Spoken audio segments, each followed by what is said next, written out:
Hi guys, welcome to Simproved, Fry speaking here, and welcome back to another episode of my Unique Starter Series where I create fun and creative starter homes for The Sims 4. Today we are going on a magical journey to the Shire because I built a Hobbit starter home. This tiny cozy burrow is packed with wholesome charm, quirky details and all the essentials your sim needs. And the best part, it's under 20,000 simoleons of course. Perfect for any nature-loving sim who dreams of a peaceful storybook life. So grab a cup of tea, get comfy, and let's take a closer look at this fantasy-inspired starter home. We start our little starter home journey here in the Handford-on-Bagley world. That is the world that comes with cottage living, and it's only 1,900 and something, which is perfect for a little starter house, of course. Keep in mind that if you only have one sim, then you start off with 20,000 simoleons, and that also includes the lot price. So we always have to take good care to find the smallest, cutest, and cheapest lots, of course. So this is surrounded by lots of green, and of course I thought this is perfect for a little Shire Hobbit build. And of course I want to thank the suggestion here again, guys. You can suggest in the comments down below what kind of unique starter house you want to see next, and I will try my best to build it in The Sims 4 for you guys. So as you can see, we start with a rectangular room. And since the Hobbit houses are kind of built into the hills that we don't have here in The Sims 4, I'm going to create the hill with round roofs. So we have half gabled roof and gabled roofs, and we round them up basically. And then later on we kind of will also put some round windows inside of that. I think these are from Realm of Magic. Basically a lot that you will see here is either Realm of Magic, Cottage Living, or even the Werewolf pack. But I used all of the packs that I had, of course, to create the bestest starter house possible. But yeah, I hope that this will inspire you, of course, for your little Hobbit houses if you want to build them. This is kind of how I went by it, and it turned out quite good looking in my opinion. And we will of course use a little bit of the usual starter house tricks in The Sims 4 that we always use. So for example, we're gonna start with the Eco Lifestyle Debug bed that is only 25 simoleons. I think it's called the Dirty Double, and it has been my bed of choice for almost all of my starters right now since the pack came out. And yeah, it's perfect. It's absolutely perfect. It's super cheap. It's cheaper than all of the other beds. Here in this build, of course, we have to make sure that your sim again has a place to sleep, a bathroom, a kitchen to create some dinner sort of situation. And we all know that hobbits love to eat, so this is basically what I had to go by. And then also I wanted to have lots of books and kind of make it very, very cozy, and outside it will be super lush and green. So that was the whole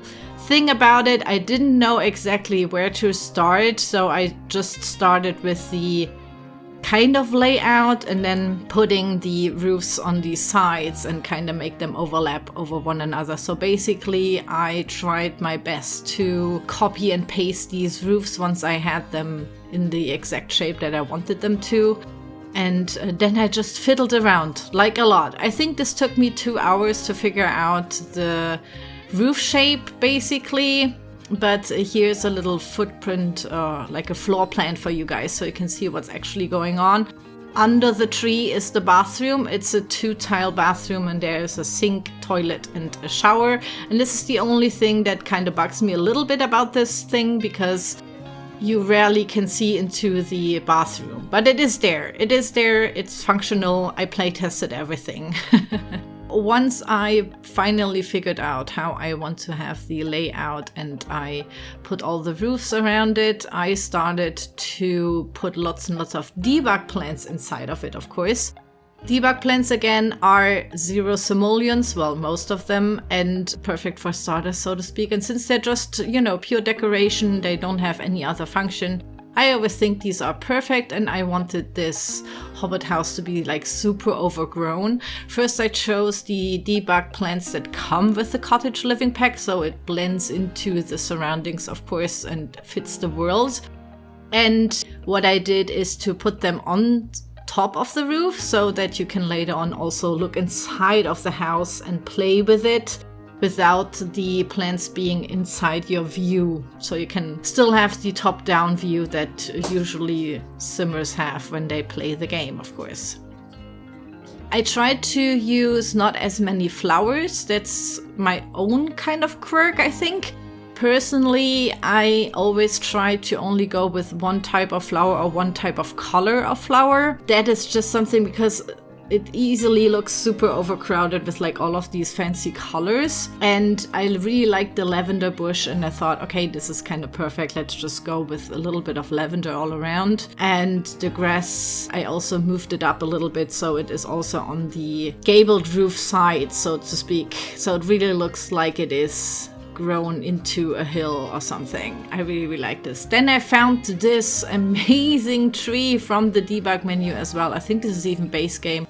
And it fits perfectly around the entrance and the hills, and my sim can even walk through it, so that was perfect. I've had to fiddle around a little bit with all of these objects, but yeah, this is fully play tested. Your sim can move around, and later on I also found some mushrooms. I was like, oh, mushrooms are so cute. They are not plants, so let's go with it. And there will be plenty of mushrooms all around, and I just thought this is kind of cute. I also knew that we have some mushroom furniture, but apparently these are a little bit expensive. I was like, okay, no mushroom furniture then, but let's get a mailbox, of course. Your sim needs that to get the mail.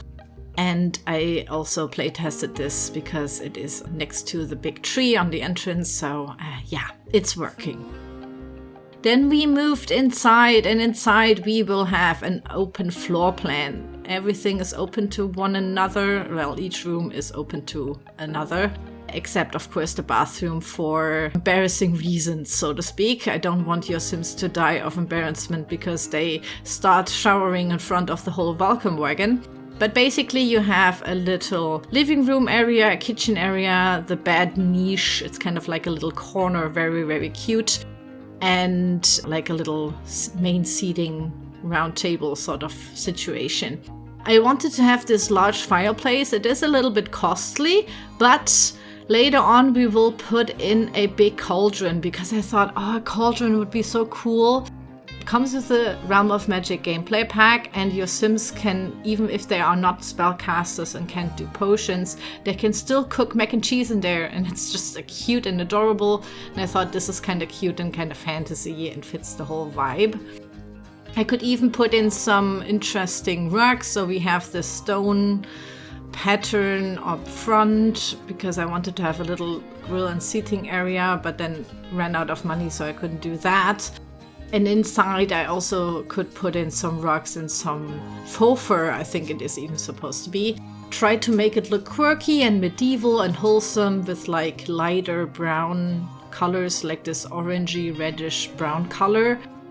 And I just thought this is like super, super cute. Also gives it this very warm and cozy interior and feel, but also still not super chic. You know, it's kind of self-made, and some stuff will look a little bit run down, and some stuff is like well-maintained. For example, it has been in Hobbit generations for a long time, and now your sim is taking over and like moving back to the Shire, so you can start your own little fantasy save file.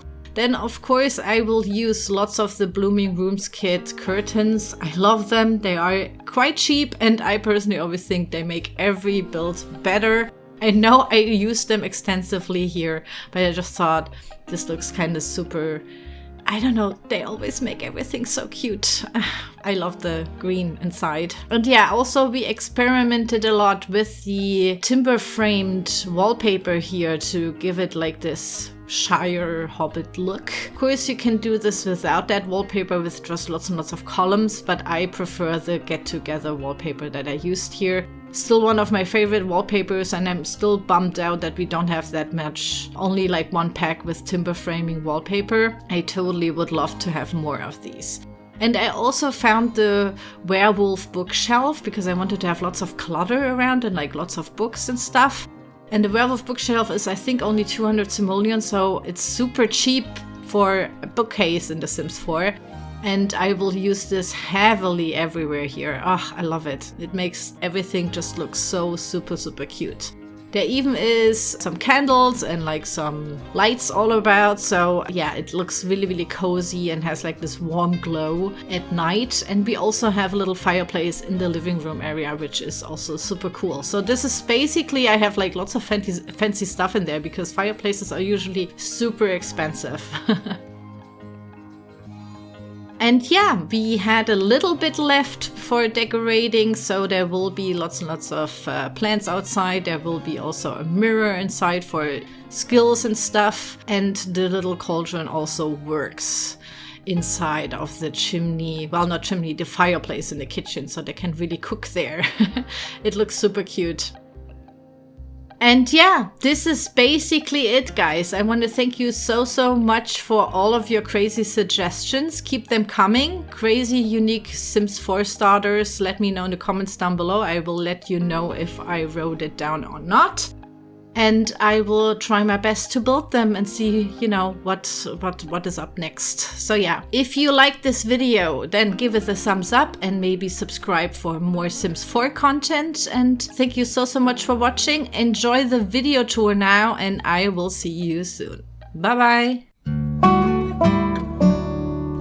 bye.